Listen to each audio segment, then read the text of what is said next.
Welcome everyone. Morning news के इस session में मैं विपिन शर्मा आपका स्वागत करता हूं और लेकर प्रस्तुत हूं आज के समाचार पत्रों में छाई हुई मुख्य मुख्य खबरें। पहली खबर है, महाकुंभ के लिए सड़कें पुल 25 दिसंबर तक बन जाएंगे। मुख्यमंत्री ने केंद्रीय मंत्री गडकरी के साथ बैठक में अफसरों को दिए निर्देश। यूपी में 1.39 लाख करोड़ से नई सड़कें बनेंगी। मुख्यमंत्री योगी आदित्यनाथ ने केंद्रीय मंत्री सड़क परिवहन एवं राजमार्ग नितिन गडकरी के साथ बैठक कर अधिकारियों से कहा कि महाकुंभ के लिए बन रहे राष्ट्रीय राजमार्गों, बाईपास, इनर रिंग रोड व पुल के बचे काम हर हाल में 25 दिसंबर तक पूरे कर लिए जाएं। साथ ही इनके निर्माण में गुणवत्ता व सुरक्षा मानकों का भी ख्याल रखा जाए। आगे है बिहार पटना से खबर, शिक्षक अभ्यर्थियों का बायोमेट्रिक मिलान होगा। बिहार बोर्ड ने सभी जिले के डीईओ डीपीओ स्थापना को लिखा पत्र। 4 से 8 दिसंबर तक संबंधित जिला शिक्षा कार्यालयों में होगा मिलान। अभ्यर्थियों के अंगूठे का निशान लिया जाएगा। अभ्यर्थियों की डीपीओ के पास मूल प्रवेश पत्र करना होगा जमा। रोस्टर बनाकर अभ्यर्थियों को सूचित करें, बिहार बोर्ड ने कहा है, ताकि कोई भी अभ्यर्थी हम इंप्रेशन और बायोमेट्रिक मिलान से वंचित ना रह पाए। यूपी बोर्ड प्रश्न पत्रों की नए सिरे से बनेगी रूपरेखा। कक्षा 9 से 12 तक के प्रश्न पत्रों के प्रारूप पर विचार किया जा रहा है। 2026 की यूपी बोर्ड परीक्षा से लागू हो सकता है नया प्रारूप। हाई ऑर्डर थिंकिंग स्किल पर होगा गंभीर मंथन। 15 दिसंबर से पहले 2 दिवसीय कार्यशाला में होगा मंथन। यूपी बोर्ड के हाई स्कूल और इंटरमीडिएट परीक्षा के प्रश्न पत्रों की रूपरेखा नए सिरे से तैयार की जाएगी। राष्ट्रीय शिक्षा नीति NEP 2020 के परिप्रेक्ष्य में कक्षा 9 से 12 तक की परीक्षाओं के प्रश्न पत्र का प्रारूप फिर से निर्धारित करने के लिए 15 दिसंबर से पहले 2 मिनी कार्यशाला आयोजित करने की बात कही जा रही है। क्षमताओं और योग्यताओं का करेंगे परीक्षण। बोर्ड परीक्षा और प्रवेश परीक्षा सहित माध्यमिक विद्यालय परीक्षाओं की वर्तमान प्रकृति और आज की कोचिंग संस्कृति विशेष रूप से माध्यमिक विद्यालय स्तर पर बहुत नुकसान पहुंचा रही है। इससे वास्तव में सीखने के बजाय विद्यार्थी अपना मूल्यवान समय कोचिंग और तैयारी में दे रहा है। ये परीक्षाएं छात्रों को एक स्ट्रीम में बहुत ही सीमित सामग्री सीखने के लिए मजबूर करती हैं। बोर्ड परीक्षाओं को इस तरह बनाया जाएगा कि वो महीने की कोचिंग और याद करने के बजाय मुख्य रूप से विद्यार्थियों की मूल क्षमताओं और योग्यताओं का परीक्षण कर सकें। 13 साल बाद आया TGT जीव विज्ञान का अंतिम परिणाम। शिक्षा सेवा चयन आयोग में शुक्रवार को हुआ था साक्षात्कार। 34 अभ्यर्थियों का हुआ चयन। 2011 में मांगे गए थे आवेदन। जून 2016 में हुई थी लिखित परीक्षा। तो उन सभी को हार्दिक शुभकामनाएं जिनका इस परीक्षा के माध्यम से चयन हुआ है। बिजली के निजीकरण मामले में PMO को भेजा गया पत्र। CBI जांच की भी मांग। केंद्र से करोड़ों रुपए लेकर निजी कंपनियों को फायदा पहुंचाने का आरोप। उपभोक्ता परिषद सोमवार को नियामक आयोग में दाखिल करेगी याचिका।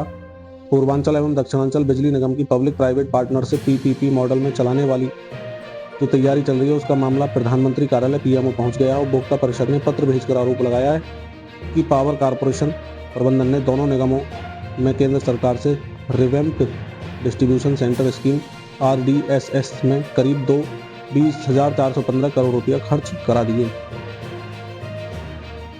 बिजली बिल बकायेदारोों के लिए एक मुश्त समाधान योजना 15 से 30 सितंबर 2024 तक के बकाये का 30% जमा करना होगा। शेष के सरचार्ज में छूट मिल जाएगी। 3 चरणों में मिलेगा लाभ। घरेलू उपभोक्ता 1 किलोवाट भार तक को जो लाभ मिलेगा 15 दिसंबर 2024 से 31 दिसंबर तक 1 किलोवाट भार तक के मूल बकाया 5,000 तक एक मुश्त जमा करने पर 100% छूट मिलेगी। 10 किस्तों में जमा करने पर विलंबित भुगतान अधिभार में 75% छूट। 5,000 से अधिक बकाया पर 70%, किस्त में 60%। इसी तरह दूसरा चरण 1 जनवरी से 15 जनवरी होगा। तीसरा चरण 16 जनवरी से 31 जनवरी होगा। तो बिजली बिल बकाया है तो आप भी ऑफिशियल वेबसाइट uppcl.org से पंजीकरण करा करके बाकी जानकारी ले सकते हैं। लखनऊ के शुभांशु अंतरिक्ष जाने को तैयार हैं। एक्सियोम 4 मिशन अमेरिका में ग्रुप कैप्टन शुभांशु शुक्ला और प्रशांत ने पूरा किया शुरुआती प्रशिक्षण। प्रशांत बालकृष्णन केरल के हैं। प्राइम का मतलब है कि शुभांशु अंतरिक्ष स्टेशन जाएंगे, पर किसी वजह से ना जा सके तो नायर जाएंगे। Prime group captain Shubhanshu Shukla मूल रूप से लखनऊ के हैं। 2000 घंटे की उड़ान अनुभव के साथ वे प्रशिक्षित फाइटर कॉम्बैट लीडर भी हैं।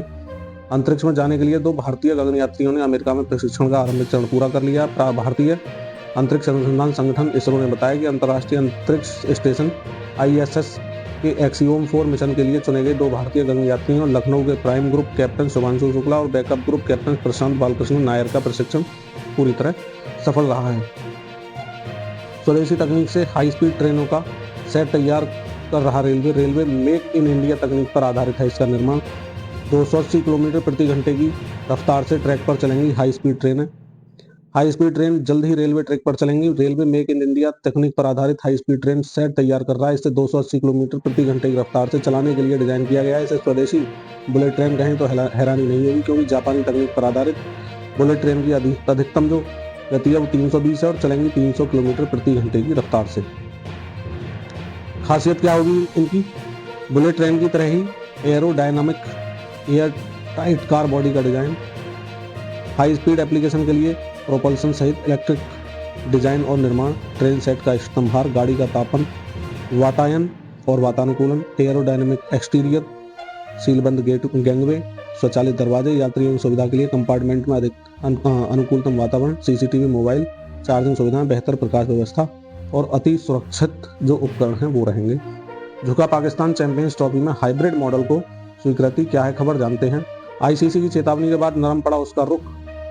पाकिस्तान ने पहले ही दी थी टूर्नामेंट के बहिष्कार की धमकी।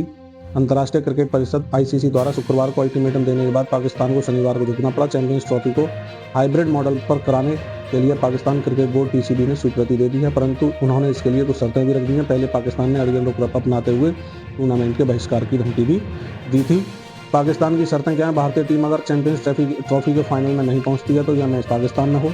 वर्ष 2031 तक पाकिस्तान में भारत में होने वाले सभी प्रतियोगिताओं में हाइब्रिड मॉडल में ही खेलेगा। अंतर्राष्ट्रीय क्रिकेट परिषद राजस्व में वित्तीय चक्र में हमारी हिस्सेदारी को 5.75% बढ़ा दे।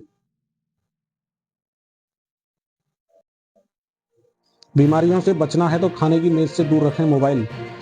काम कर रहे हो या टीवी देख रहे हो, फोन पास रहना चाहिए। लोग बाथरूम में ही फोन ले जाना नहीं भूलते। यह खाने की मेज तक पहुंच चुका है। इसे लेकर शोधकर्ताओं ने गंभीर चेतावनी दी। उन्होंने कहा फोन को खाने की मेज से दूर रखना जरूरी है, क्योंकि इस पर खतरनाक बैक्टीरिया मौजूद रहते हैं। ये आपके डाइनिंग टेबल पर फैल सकते हैं। इसके कारण फूड पॉइजनिंग से लेकर स्किन इन्फेक्शन तक की समस्या हो सकती है। 9000 टेस्ट रन के साथ केन के नाम खास रिकॉर्ड हो चुका है। इंग्लैंड के खिलाफ चल रही 3 मैचों की टेस्ट सीरीज के पहले मैच में न्यूजीलैंड के केन विलियमसन ने एक खास रिकॉर्ड बनाया। क्राइस्टचर्च के हैगले ओवल में खेले जा रहे इस मैच में केन ने अपने टेस्ट करियर के 9000 रन पूरे कर लिए और ऐसा करने वाले न्यूजीलैंड के पहले खिलाड़ी बन चुके हैं। और सबसे पहले 9000 रन बनाने वाले प्लेयर जो कुमार संगकारा 172 पारी खेली थी, स्टीव स्मिथ ने 174 पारी खेली थी, राहुल द्रविड़ ने 176 पारी खेली थी। नंबर आपके पास। व्हाट्सएप चला रहे साइबर फ्रॉड। प्रतिष्ठित स्कूल के एक टीचर और आईटीआई छात्र के साथ यह घटना हो चुकी है। दोनों के नंबर पर व्हाट्सएप मैसेज भेज रहे थे अपने और उनसे पैसे मांग रहा था फ्रॉड। तो इस तरह से आप भी साइबर फ्रॉड से बचकर रहें। अगर आपको ओटीपी कोई मांगता है तो ओटीपी अनजान व्यक्ति को किसी हाल में भी ना दें, क्योंकि यहाँ पर भी ओटीपी से ही यह घटना घटी है। आज से मैसेज क्रेडिट कार्ड में ये होंगे बदलाव। फाइनेंस और कंज्यूमर से जुड़े नियम होंगे प्रभावित। फाइनेंस और कंज्यूमर से जुड़े नियमों में लगभग हर महीने बदलाव देखने को मिलते हैं। 2024 का अंतिम महीना दिसंबर भी इससे अछूता नहीं रहा। इस महीने फोन मैसेज से लेकर क्रेडिट कार्ड कई नियमों में बदलाव है। क्या है? मैसेज ट्रेसेबिलिटी रूल होगा लागू। फर्जी कॉल और मैसेज रोकने के लिए 1 दिसंबर से ट्राई के नियम लागू हो रहे हैं। इसके अनुसार टेलीकॉम कंपनियों को दिसंबर से मैसेज ट्रेसेबिलिटी की अनिवार्यता का पालन करना होगा। कई रिपोर्ट्स में दावा किया जा रहा है कि नया नियम लागू होने से उपभोक्ताओं को ओटीपी मिलने में देरी हो सकती है। हालांकि ट्राई ने स्पष्ट किया है कि नए नियम लागू होने से मैसेज पहुंचने में किसी तरह की देरी नहीं होगी। गेमिंग प्लेटफॉर्म से जुड़े क्रेडिट कार्ड पर नहीं मिलेंगे रिवॉर्ड पॉइंट। कई बैंकों के क्रेडिट कार्ड से जुड़े नियमों में बदलाव हो रहा है। SBI cards digital gaming platform या मर्चेंट से जुड़े कई तरह के क्रेडिट कार्ड पर 1 दिसंबर से रिवॉर्ड पॉइंट नहीं मिलेंगे। यस बैंक ने होटल फ्लाइट के लिए रिडीम किए जा सकने वाले रिवॉर्ड पॉइंट की संख्या कम करने की घोषणा की है। वहीं एचडीएफसी बैंक के रेगालिया क्रेडिट कार्ड यूजर्स को 1 दिसंबर से लाउंज एक्सेस का पात्र होने के लिए प्रत्येक तिमाही में 1 लाख रुपए खर्च करने होंगे। आईटीआर का भी अंतिम महीना है, फाइल कर दें। 14 तक आधार में मुफ्त बदलाव किया जा रहा है। अगर कोई परेशानी है आपके आधार में तो बदलाव करवा सकते हैं। यदि आप अपने आधार में कोई बदलाव करवाना चाहते हैं तो 14 दिसंबर तक यह काम मुफ्त में हो जाएगा। इसके बाद आधार में बदलाव के लिए आपको शुल्क देना होगा या शुल्क बदलाव के अनुसार अलग अलग देय होगा। इसी के साथ आज की जो न्यूज़ हैं इनका सेशन यही समाप्त होता है। मैं विपिन शर्मा लेता हूँ आपसे विदा। मिलते हैं नई खबरों के साथ नई वीडियो में। जय हिंद, जय भारत, वंदे मातरम। और हाँ, अगर आपने अभी तक चैनल को सब्सक्राइब नहीं किया है तो कर लेंगे इसी तरह की रोजाना की खबरें पाने के लिए।